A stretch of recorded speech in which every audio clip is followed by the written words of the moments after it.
She could trace a hyperbola with a hand that never hesitated, and she could read a city's politics with the same unsparing precision. By the time Alexandria was finished with her, she had built a reputation that drew students across the Mediterranean, advised the most powerful civil official in Roman Egypt, and become, without ever seeking the role, the last great symbol of a 600-year intellectual tradition. Her students called her the guide of the searching mind. The men who killed her called her an obstacle. Tonight, on Portraits of the Past, the complete story of Hypatia of Alexandria, across 3 chapters, from the lecture hall that made her famous to the church where her story ended. Part 1. The daughter Theon of Alexandria trained to surpass him, and the mind that made her the most celebrated teacher in the ancient world's most celebrated city. Part 2. The bishop, the prefect, and the fracturing of a city that had never quite decided who it belonged to. And Part 3, the accusation, the mob, and the death that a city spent 15 centuries arguing about. This is not a story about a martyr, and it is not a story about a saint's convenient villain. It is a story about a woman who built her life on the clean line of demonstrated understanding. In a city no longer certain, it had room for that kind of clarity. If you've been following the Portraits of the Past Philosophers series, you'll know this channel has already told the stories of Marcus Aurelius, Socrates, and Leonardo da Vinci, minds who shaped the world through the discipline of thought itself. Hypatia belongs in that company, and in a real sense precedes it. More portraits from the philosophers are coming soon. If these stories are the kind that stay with you after the screen goes dark, subscribe. Every portrait we publish is waiting for you. Welcome to Portraits of the Past, where we explore the lives of those whose legacies continue to echo through time. This is the full portrait of Hypatia of Alexandria. She is explaining something the room cannot quite follow. Not because the room lacks intelligence. The men seated before her in the afternoon heat of Alexandria's lecture hall, young men, older men, men who have crossed deserts and sailed 3 weeks of open Mediterranean to reach this city and this teacher, are among the most carefully educated minds of the late 4th century. They have studied Plato. They have worked through Aristotle. They are not men who sit passively before a lesson they cannot grasp, but she is somewhere ahead of them, moving through the mathematics with a precision that leaves the ordinary mind half a breath behind, like a man trying to match strides with someone walking faster than him without appearing to walk at all. She is tracing something on a wax tablet, the geometry of a conic section, the particular curve of a hyperbola, and her hands move the way hands move when they are merely transcribing what the mind already knows completely. No hesitation, no doubling back, just the clean line of understanding moving forward. It was a mind that would make her the most celebrated philosopher of the ancient world. Her name was Hypatia. Daughter of Theon of Alexandria, mathematician, astronomer, philosopher, and in the last years of the 4th century and the opening decades of the 5th, the most celebrated teacher in the ancient world's most celebrated city. We do not know her birth year with any precision. The scholarly estimates place it somewhere between 355 and 370 CE. We do not have a single line of her own writing, not a theorem, not a letter, not a fragment. What survives of her life comes entirely through the accounts of others, students who revered her, chroniclers who feared what she represented, later writers who found it useful to make of her whatever their own age required. She is, in the deepest sense, a figure glimpsed through borrowed light, but the glimpses are extraordinary, and they are enough. To understand Hypatia, you must first understand the city that made her. Alexandria in the late 4th century was, depending on the hour and the quarter and the particular mood of its streets, simultaneously the greatest seat of learning on earth and a pressure vessel approaching its limit. It had been built by conquest, laid out on a precise limestone grid above the Mediterranean coast, founded by Alexander himself in 331 BCE as the capital of a world he intended to own.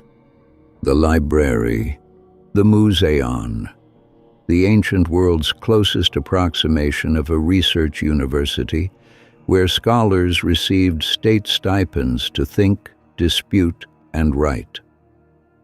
The harbor, one of the busiest on earth, funneling grain and glass and papyrus and ideas in from the known world and out again in all directions. For 6 centuries, the city had been a kind of argument made in stone. That knowledge was worth building for, worth funding, worth protecting. That the accumulated wisdom of Greece and Egypt and Babylon and Persia could be gathered in one place and held, preserved, extended. The great library's collections had suffered. The fires of history, Caesar's, the 3rd centuries, others whose precise dimensions scholars still dispute, had taken their toll. But the tradition survived. The habit of rigorous inquiry, passed from mind to mind like a flame carried carefully from one wick to another, survived.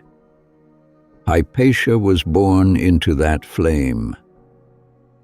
Her father's name was Theon of Alexandria, and he was a towering figure in the intellectual tradition of the museon, a scholar working in the last long exhale of that institution's greatness. He produced careful, scrupulous editions of Euclid's Elements and Ptolemy's Almagest, the foundational texts of Greek geometry and astronomy, cleaning them, annotating them, adding the kind of explanatory commentary that makes an ancient and compressed text legible to a student encountering it for the first time. Theon was not an original mathematician of the first order. He knew this about himself. What he was, with great discipline and considerable skill, was a preserver and a transmitter, a man who understood that knowledge left without custodians does not merely stagnate, it disappears. And he made, at some point in the raising of his daughter, a decision that was, in the world he inhabited, nothing short of extraordinary. He taught her everything. Not the domestic arithmetic appropriate to a woman of standing, everything, Euclid's geometry in its full technical depth, Ptolemy's astronomical models, the epicycles, the equants, the mathematical machinery by which the ancient world tracked the movements of the sky. The Neoplatonist philosophy that was the intellectual current of their age, Plotinus, Porphyry, Iamblichus, the tradition that sought to reconcile mathematics with metaphysics, number with the nature of the divine. Theon did not educate Hypatia to be a capable companion to a learned husband. He educated her to be the thing he was, only better. The evidence suggests he succeeded beyond what he could have anticipated. There is a notation in one of Theon's own surviving commentaries on the Almagest, a small line, almost offhand, that identifies a particular section as the work of his daughter. It is one of the only places in the ancient record where Hypatia's contribution to a specific surviving text can be directly confirmed. And what it confirms is this: by the time Theon made that notation, he considered his daughter's mathematical judgment to be of sufficient authority that it belonged alongside his own in a document he intended for the permanent scholarly record. He was not a man given to extravagant gestures. The notation is the gesture. The students came from across the ancient world. This is not rhetorical inflation. It is documented. Synesius of Cyrene, who would later become a bishop of the Christian Church while maintaining in his private correspondence a tone of reverent and undiminished affection for his teacher, wrote to her across the decades of his adult life, asking for her mathematical guidance and her counsel. His surviving letters address her with the vocabulary of intellectual devotion. She is the guide of the searching mind, a teacher before whom a student does not come to receive conclusions, but to learn the very geometry of thinking itself. He also wrote to her about astrolabes. Specifically, he asked for her help in constructing one, and her reply, reconstructed through his own account of it, suggests she did not merely advise but effectively designed the instrument. The astrolabe, a complex bronze instrument used to calculate the positions of the stars and the time of day, was a tool that would guide navigators for another 1,000 years. Whether she invented it outright, the historical record is complicated, and Cal will not paper over complexity with false precision, or whether she refined and disseminated it as a teaching instrument. What the evidence establishes clearly enough is this: she understood it completely. She could build it, and she could teach others to build it and to use it. Practical, theoretical, both at once, always. She lectured in Alexandria, from her own hall, her own home, in the philosopher's tradition of a teacher whose reputation was itself the institution. This must be held for a moment against the grain of the world it occupied. Alexandria was not a simple city.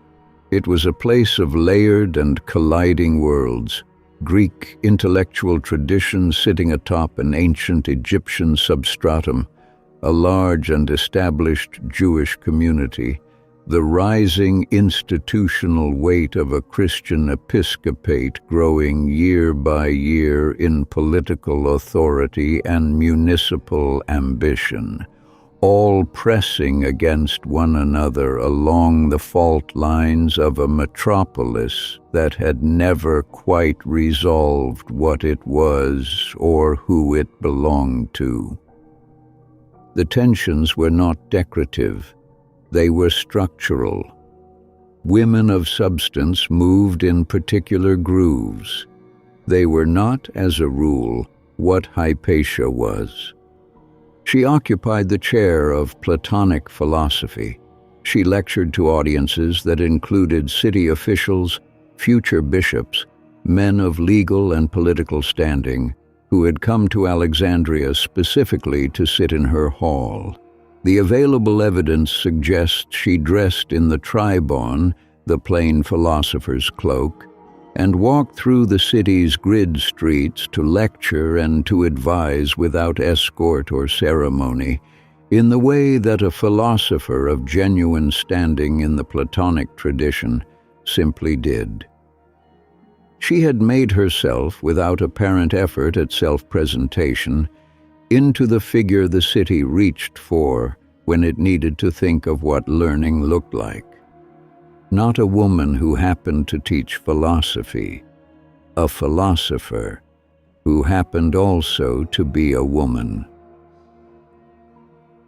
She had edited Apollonius of Perga's Conics, the landmark work on conic sections that gave the ancient world the ellipse and the parabola and the hyperbola, the mathematical anatomy of curves that would lie dormant through centuries and then resurface, centuries later, in the calculations of men trying to understand the orbits of planets.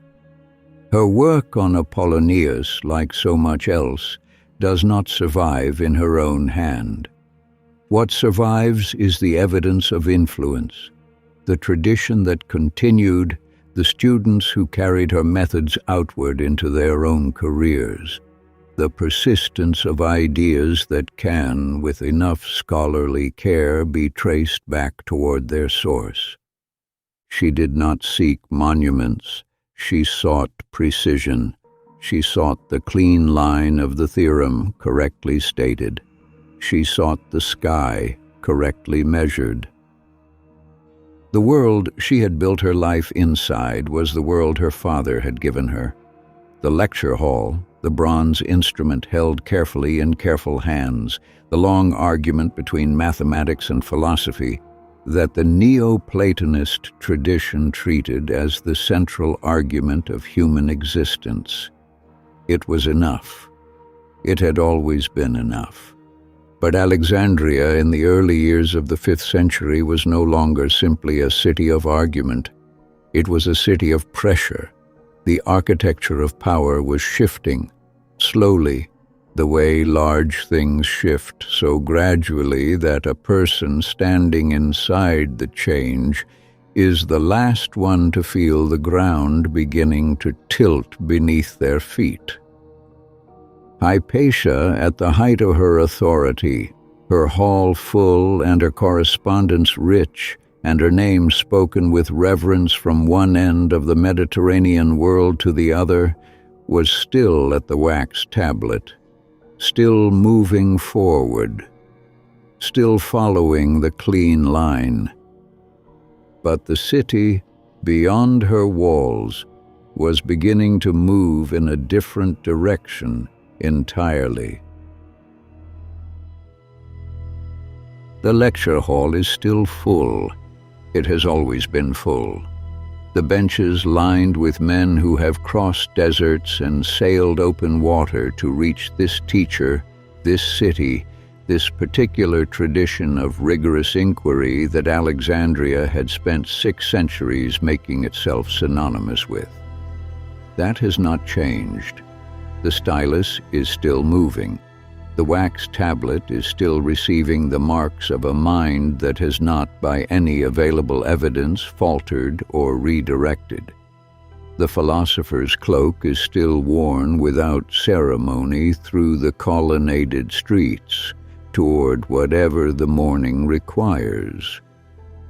But something in the texture of the city outside those walls has shifted since Part 1 left her there.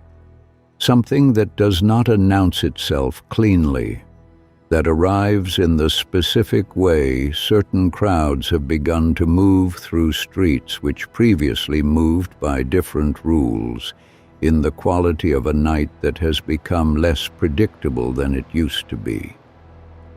The lecture hall is still full.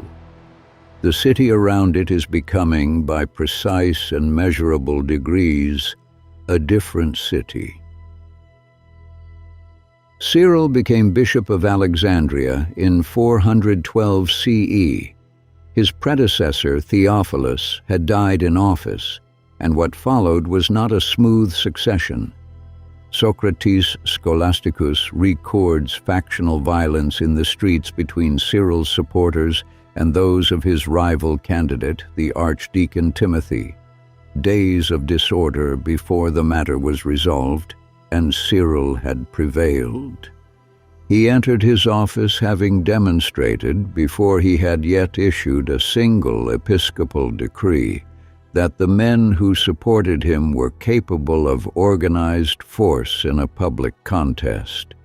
He was learned, he was formidably organized, and he had watched in the years before his elevation the Church expand its institutional authority across the Roman world.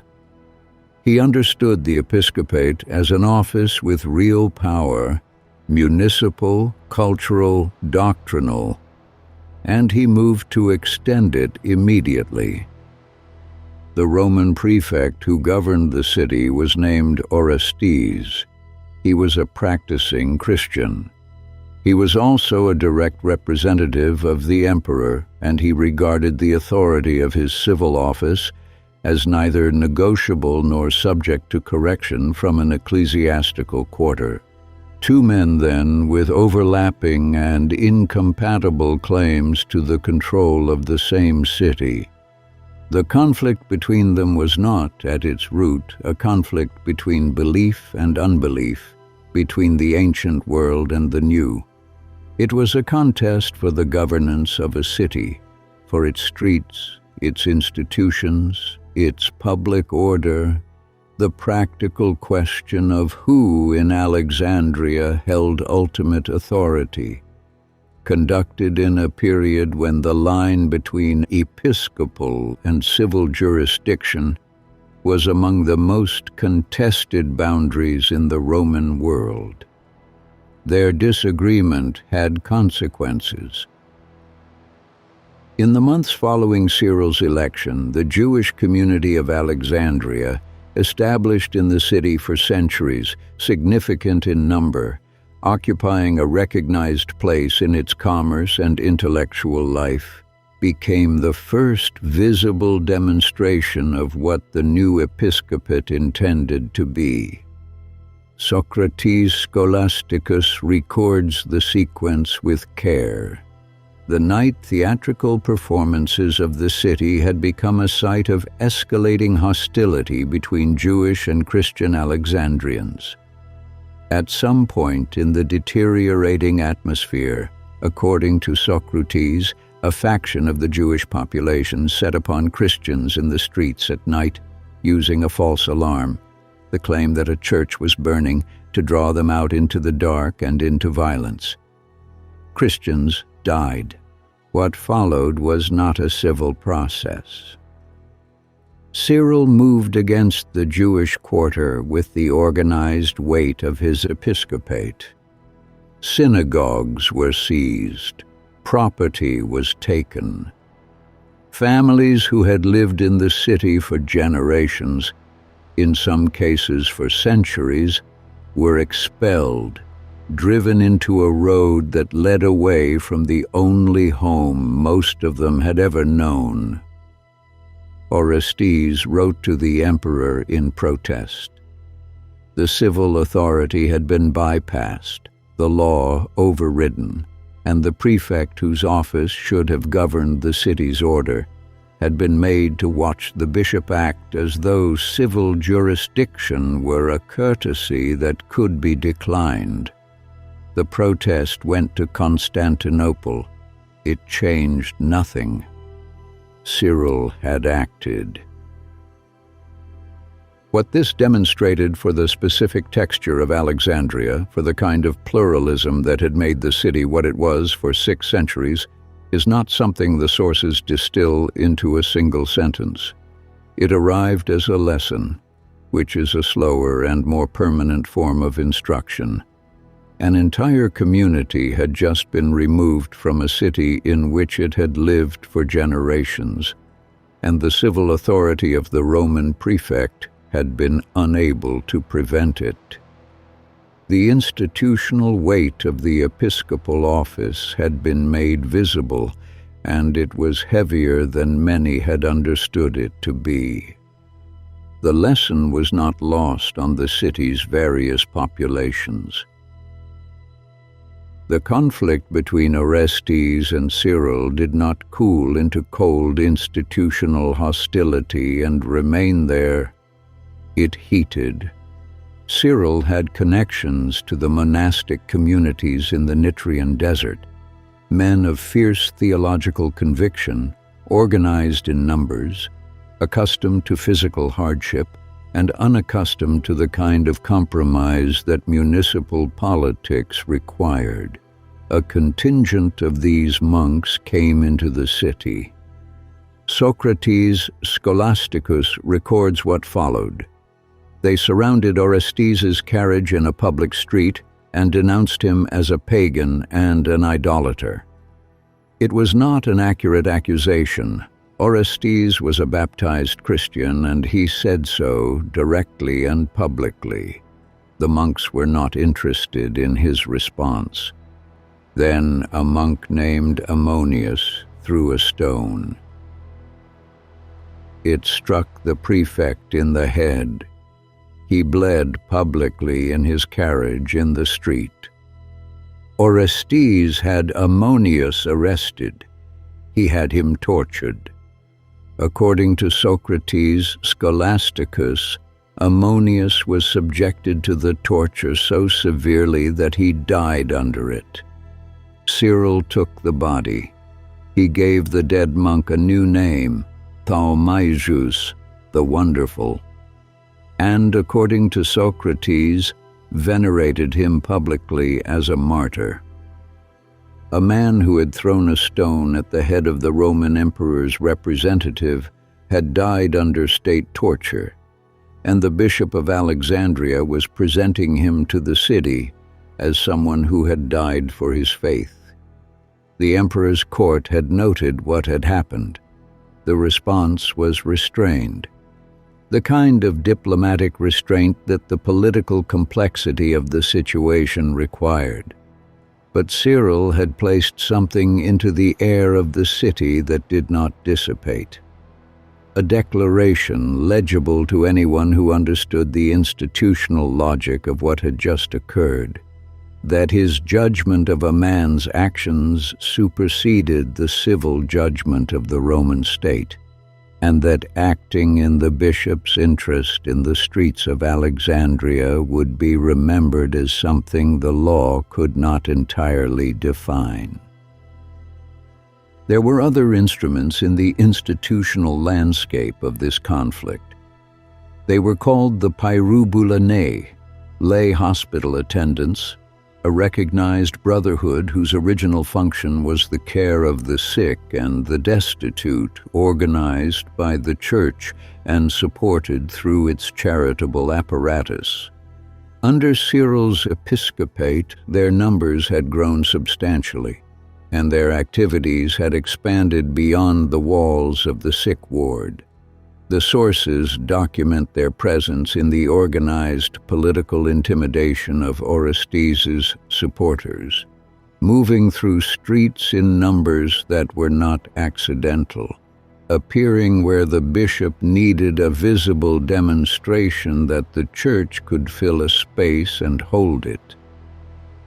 They were not a private army in the formal military sense. The sources do not support that precise characterization, but they were a force, organized, identifiable, and associated with an episcopal office that had demonstrated, in the preceding months, its willingness to deploy every institutional capacity available to it. An imperial rescript issued from Constantinople in 416 CE would move to limit their numbers to 500 and restrict their activities. Legislation at that level of specificity, issued by the imperial court itself, does not emerge without cause. The court had been watching what Alexandria was becoming. Hypatia understood what was happening. This is not an inference made for dramatic convenience. She was advising the prefect directly. Her alliance with Orestes is documented in the sources. Her correspondence had connected her for decades to the most informed minds across the Eastern Mediterranean. She had the intellectual instruments to read a political situation with the same precision she brought to an astronomical calculation to distinguish what a sequence of documented events implied from what it merely appeared to mean on its surface. She could read the geometry of what was being constructed around her. According to Socrates Scholasticus, the source closest in time to these events, writing approximately 24 years after her death, Hypatia had come to be identified by Cyril's faction as an obstacle to any reconciliation between the bishop and the prefect. The sources do not record Cyril making this assessment in his own words. What they record is the political logic as Socrates understood it, that Hypatia's visible alliance with Orestes, her continued public intellectual presence, her embodiment of the intellectual tradition that the old city had built its reputation on, these made the distance between the prefect and the bishop look as though it had a specific name, a specific address, a lecture hall that continued to fill every day in a city that was arriving at its own conclusions about who that lecture hall was for. Her most devoted correspondent, Cynegius of Cyrene, whose surviving letters had given the historical record its richest direct evidence of Hypatia's intellectual life, had died most likely around 413 CE, just months after Cyril entered his seat. The letters fell silent precisely as the political crisis of her city entered its most dangerous phase. What she thought, in her own words, in the specific register of her own mind during the years that followed, we cannot recover. She left no writing that survived. What she did is documented. She stayed. The lecture hall continued to fill. The wax tablet continued to receive the marks of a mind that had not, by any available evidence, redirected or diminished or sought the shelter that her connections and her reputation might have made accessible. She was still advising the prefect. She was still walking the colonnaded streets as she had always walked them, in the philosopher's cloak without ceremony, as though the question of whether her position was tenable were a separate question from whether it was hers. Perhaps it was a calculation.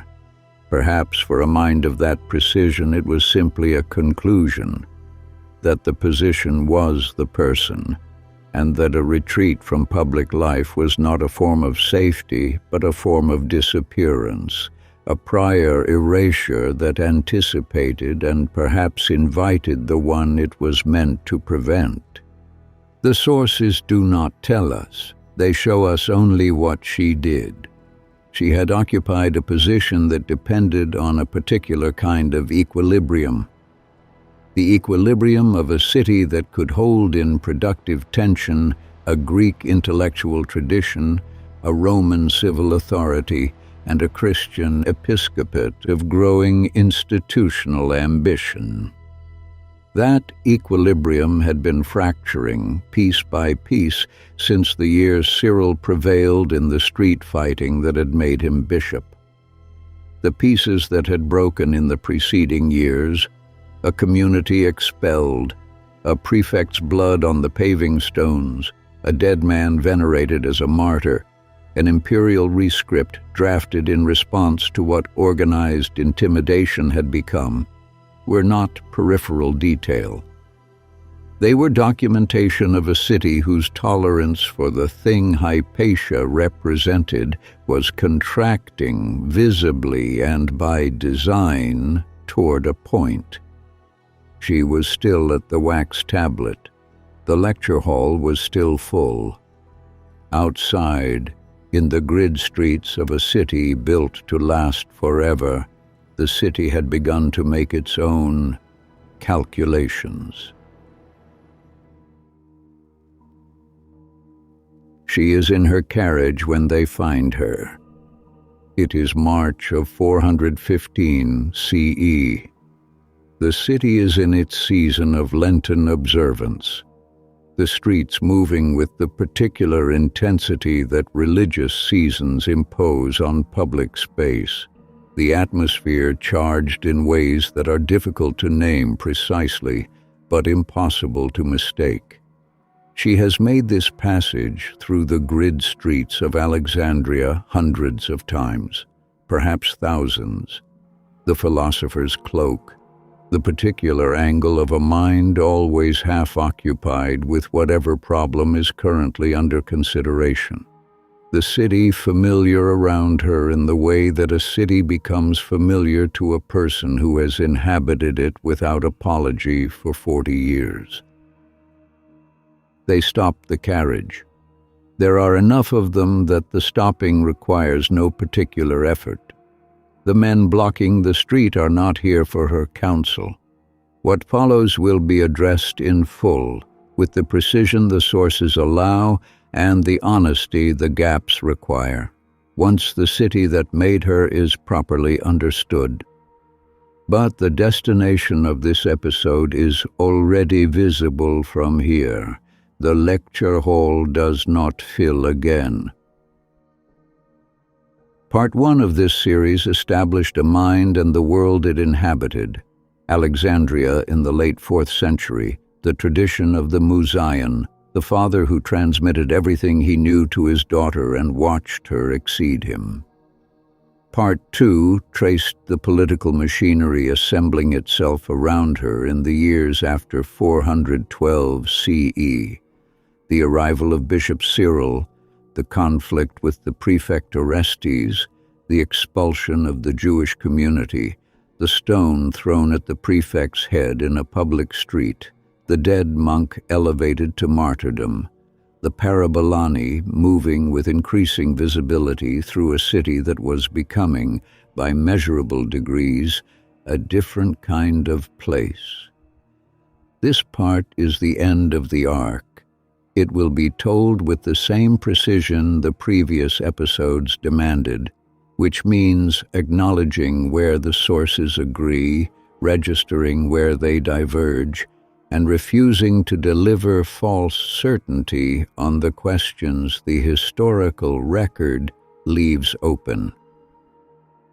The proximate cause of Hypatia's death, as reported by Socrates Scholasticus, writing approximately 24 years after the events, the earliest and most detailed source available, was the circulation of a specific accusation that Hypatia was the reason Orestes would not be reconciled with Cyril.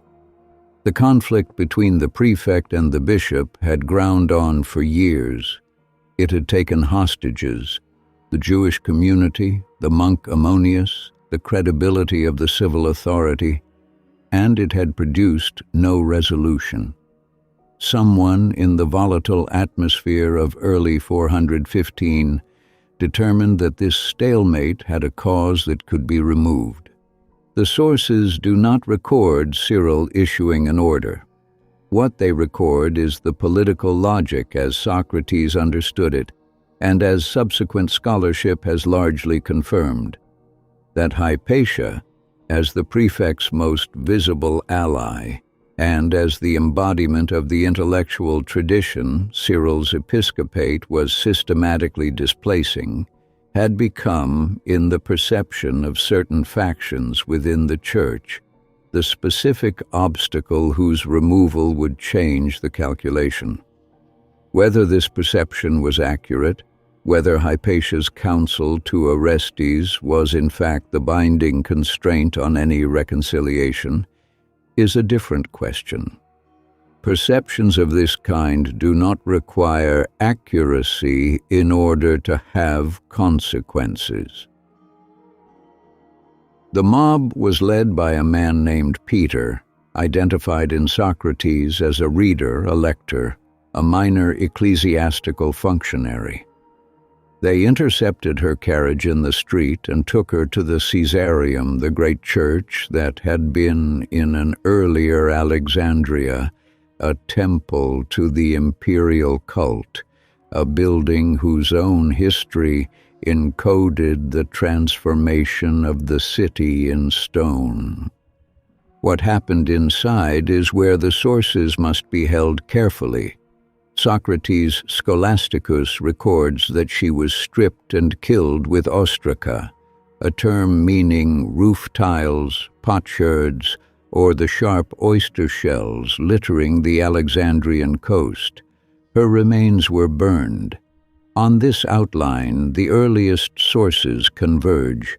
On specific details of the killing they diverge, and the script will not select the most dramatic version from the full tradition, when the earliest and most reliable account is what we have. The scholar Edward Watts has argued, in his 2017 biography of Hypatia, that the mob likely did not set out to kill her. His reading of the evidence suggests an intent to publicly humiliate or coerce, to strip a prominent pagan intellectual of her authority in front of the city, perhaps to force a conversion or a renunciation of Orestes in the manner of organized intimidation that had already been deployed against the Prefect's supporters. If that was the intention, it shattered into something else entirely. The violence escalated beyond whatever had been planned, and Hypatia did not leave the Caesareum. This reading does not dissolve the institutional context that made the violence possible. It does complicate the simpler story of a calculated assassination ordered from the top, and it is worth holding alongside the other evidence rather than discarding, because history rarely moves in straight lines between a powerful man's ambitions and a body on the floor of a church. One other ancient voice requires registration here, and it requires maximum epistemic skepticism. John of Nicaea, a bishop writing in Coptic, his chronicle surviving only in an Ethiopic translation, composed roughly 2.5 centuries after the events, presents a markedly different account. In his telling, Hypatia was a sorceress who had beguiled Orestes through magic. Her death was accordingly presented as a justified consequence of her corrupting influence on the city's governor.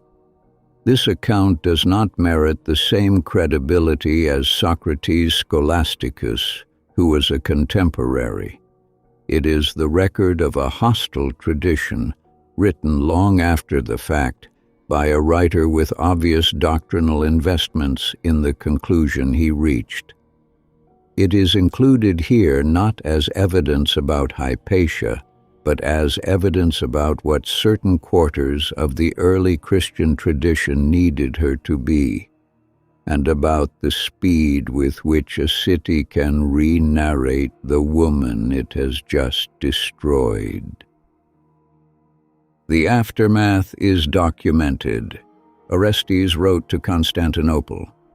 He had done this before, when the Jewish community was expelled, when the prefect's own blood was on the paving stones. The imperial court received the reports. What followed was insufficient to match the scale of what had occurred. Cyril faced no serious ecclesiastical or imperial consequences. He remained Bishop of Alexandria until his death in 444 CE, presiding over a church whose institutional authority in the city was no longer contested in any meaningful sense. He was subsequently declared a saint and a doctor of the church. The signals sent by this outcome to every remaining figure associated with the old intellectual tradition was legible, without requiring interpretation.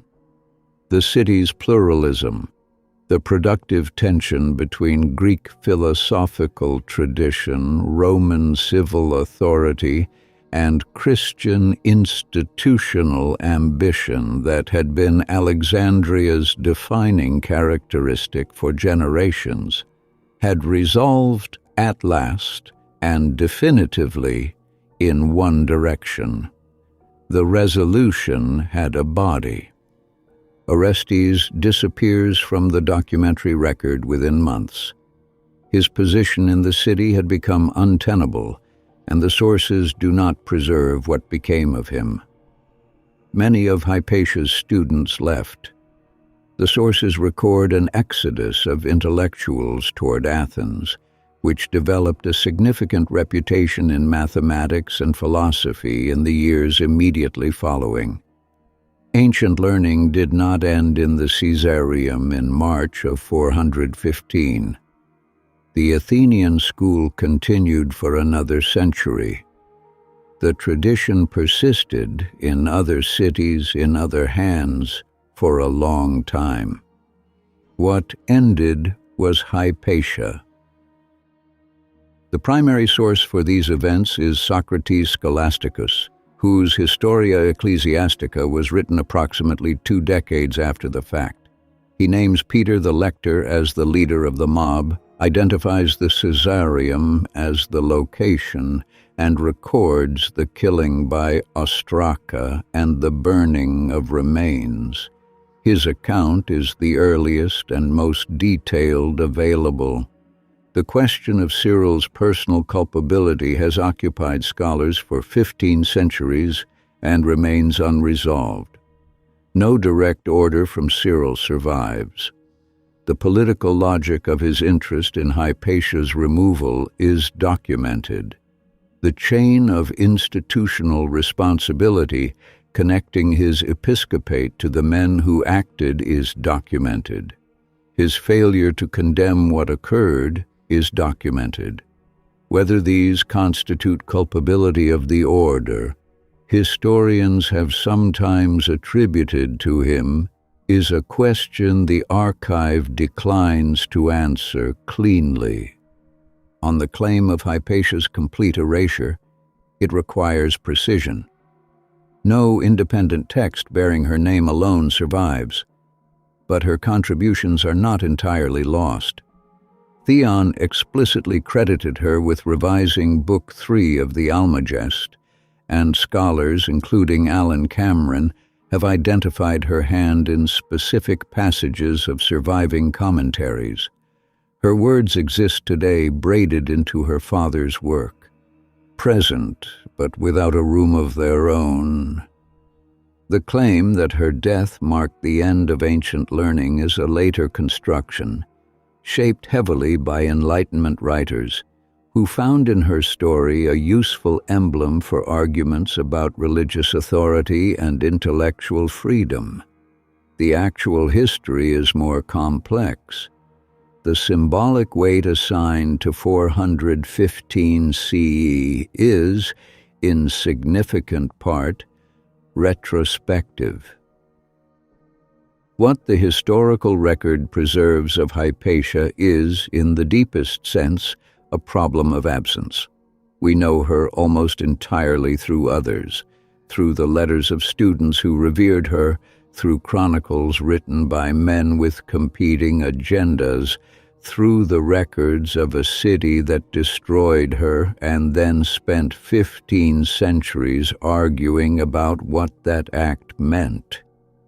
What it meant at its most essential is this: a woman who had built her life on the clean line of demonstrated understanding, the theorem correctly stated, the sky correctly measured, the political situation precisely read, was removed from the world by men for whom her clarity was an obstacle.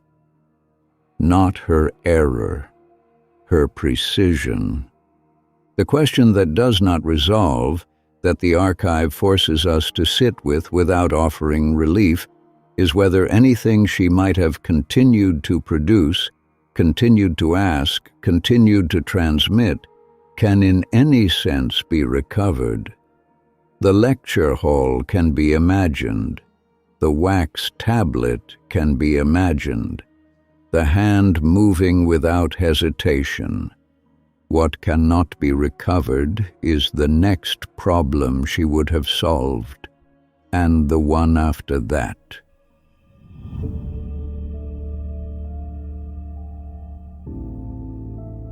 There's more to Hypatia's story worth exploring. The Portraits of the Past e-book traces her complete life.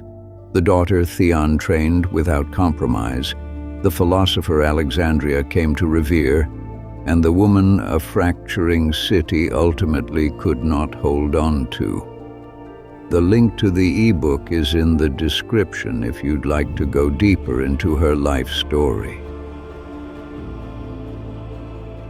The paint is dry on this story, but the archives are vast. Subscribe and return to Portraits of the Past. The next exhibit awaits.